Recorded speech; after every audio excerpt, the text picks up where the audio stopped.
Sushant case में money laundering की जांच कर रही ईडी से रिया के वकील ने एक अपील की है। रिया के वकील ने कहा कि जब तक सुप्रीम कोर्ट में केस है तब तक पूछताछ ना की जाए, और साथ ही उन्होंने ये भी कहा कि अभी रिया के बयान दर्ज नहीं किए जाए।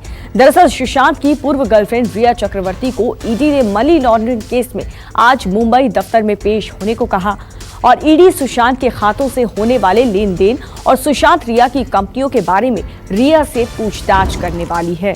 और इसी पर रिया के वकील ने यह कहा कि जब तक ये मामला सुप्रीम कोर्ट में है तब तक किसी भी तरीके की पूछताछ ना हो, रिया से कोई बयान दर्ज ना।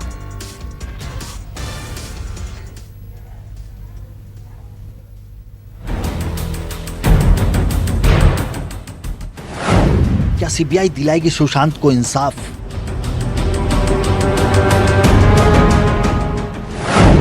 क्या बिहार पुलिस के हाथ लगे हैं ठोस सबूत?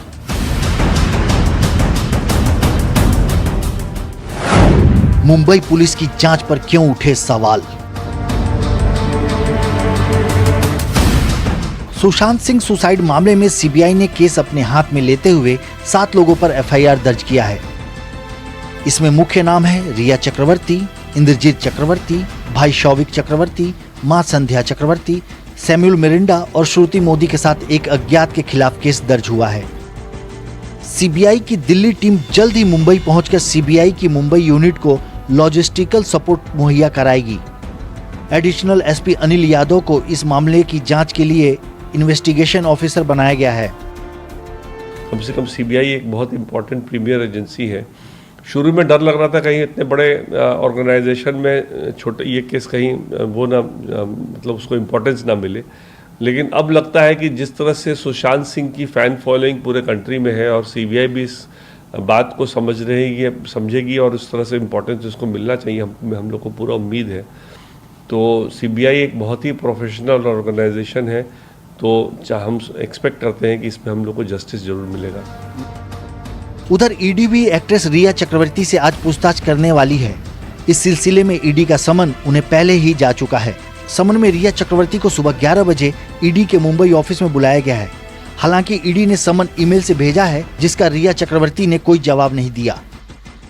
उधर बिहार पुलिस भी मामले की जांच कर मुंबई से पटना लौट चुकी है। मुंबई से वापस लौटी टीम ने अपनी जांच रिपोर्ट पटना के एसएसपी को सौंप दिया। रिपोर्ट में छानबीन के बारे में जानकारी दी गई है। खासकर रिया चक्रवर्ती और उसके परिवार वालों के बारे में रिपोर्ट दी गई है। रिया से सुशांत सिंह राजपूत परेशान था। सुशांत के परिवार ने जो आरोप लगाए थे उसके आधार पर एफआईआर दर्ज की गई थी। उसके अनुसार उनके सभी आरोपों में दम था। सुशांत के परिवार वालों ने यह भी आरोप लगाया था कि रिया सुशांत को काफी परेशान कर रही थी।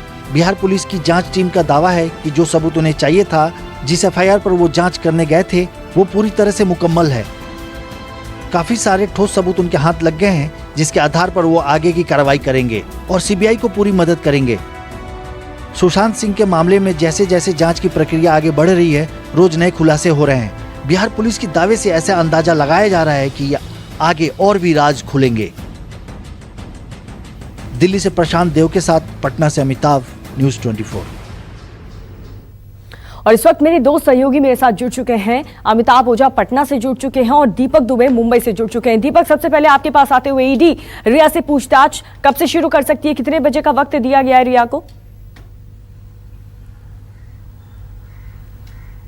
जी, आपको बता दें कि ईडी ने रिया को 11 बजे का समय दिया था कि 11 बजे वो ईडी दफ्तर पहुंच जाएं, जहां पर उनसे पूछताछ की जानी थी। लेकिन सुबह ही कुछ समय पहले खबर आई, उनके वकील सतीश माने शिंदे ने कहा कि रिया ने ईडी से रिक्वेस्ट की हुई है कि उन्हें एग्जम्पशन दिया जाए पूछताछ के लिए, जब तक सुप्रीम कोर्ट में ये मामला लंबित है। यानी कि सुप्रीम कोर्ट में जो याचिका रिया की तरफ से दाखिल की गई थी कि बिहार में जांच ना होकर मुंबई में इस जांच को ट्रांसफर किया जाए, जो बिहार पुलिस कर रही है। ऐसे में अब ईडी की तरफ से खबर आ रही है कि ईडी ने रिया की रिक्वेस्ट जो थी वो खारिज कर दी है। यानी कि ईडी के सामने रिया को हाजिर होना होगा। लेकिन रिया ये चाहती थी कि आज उन्हें इस पूछताछ और बयान से कहीं ना कहीं एग्जम्पशन मिले, क्योंकि सुप्रीम कोर्ट में इसकी सुनवाई होनी है। लेकिन अब देखना होगा कि क्या रिया ईडी के सामने हाजिर होती हैं या नहीं। जी, ये बहुत इंपॉर्टेंट है क्योंकि ईडी तो पूछताछ करेगी, क्योंकि काफी गंभीर आरोप सुशांत के जो पिता हैं उन्होंने रिया और उसके परिवार वालों पर लगाए थे।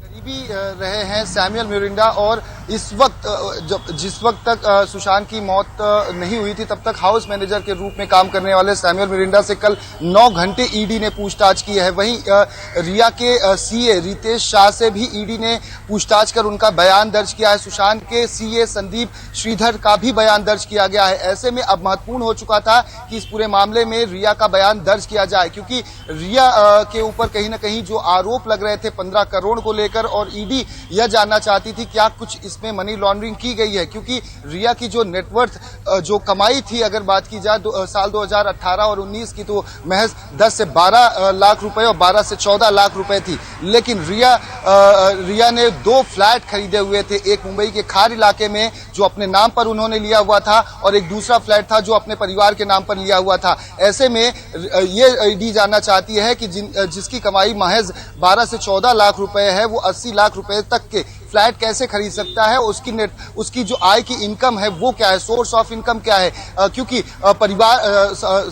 सुशांत के परिवार का साफ तौर पर आरोप है कि जो 15 करोड़ रुपए थे वो सुशांत के अकाउंट में नहीं है, ना ही सुशांत के रिश्तेदार या करीबी के अकाउंट में गए, वो उस अकाउंट में गए जिसका रिश्ता न सुशांत से है और ना ही सुशांत के परिवार से। तो ईडी वो जानना चाहती है कि आखिर वो 15 करोड़ रुपए से क्या रिया ने ये फ्लैट खरीदे हैं, क्या रिया ने उस पैसे का इस्तेमाल किया है, क्योंकि कुछ पैसे के लेन देन की कुछ पैसे सुशांत के अकाउंट से रिया के अकाउंट में ट्रांसफर भी हुए हैं। ऐसे में ईडी उन सारी तथ्यों को बारीकी से जांचना चाहती है, परखना चाहती है और बयान दर्ज करना चाहती है कि आखिर उनके सुशांत के परिवार की तरफ से जो आरोप लगाए गए हैं उसमें कितनी सच्चाई है, क्या कुछ मनी लॉन्ड्रिंग का खेल है, क्या कुछ सेल कंपनीज बनाई गई थी, क्योंकि एक कंपनी की बात इसमें सामने आई कि कंपनी का रजिस्ट्रेशन जरूर किया गया था लेकिन बैंक अकाउंट नहीं खोले गए थे, तो क्या इसके जरिए सेल कंपनी के जरिए ये पैसे के हेर फेर करने की बात थी जो 15 करोड़ रुपए की बात सामने आ रही है। ऐसे कई सवाल हैं जिनके जवाब ईडी चाहती है और ईडी ने यही वजह है कि सबसे पहले सुशांत के